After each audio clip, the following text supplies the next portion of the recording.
ஒரு மனிதனை கெட்டெண்ணம் வைக்கல இஸ்லாம் சொல்லுது.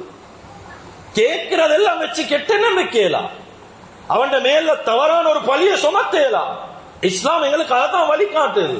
கண்ணியமிக்க அல்லாஹ்வின் நல்லடியார்களே, அருமையானவர்களே, சில மனிதர்களுடைய வாழ்க்கையில் எவ்வளவு பாவம், எவ்வளவு ஹராத்துக்கு சொந்தக்காரன், எவ்வளவு பாவங்களை வாழ்க்கையில செய்யறாங்க. ஒளிஞ்சி ஒளிஞ்சி கடல் கடந்து, நாடு கடந்து, ஊர் கடந்து, மறைஞ்சி மறைஞ்சி பாவம் செய்யறாங்க. ஆனா அவங்களோட ஏரியாக்களுக்கு வந்தா நல்ல பிள்ளையமா இருக்கிறான், எந்த பாவத்தோடையும் தொடர்பு இல்லாத போல இருக்கிறான், நல்ல மனிதர்களை போல பேசுறான். ஆனா எத்தனையோ அட்டூழியத்துக்கு சொந்தக்கார், எவ்வளவு அநியாயத்துக்கு சொந்தக்கார், எவ்வளவு பேருடைய பது அந்த மனுஷன் வாழ்க்கையில இருக்குது.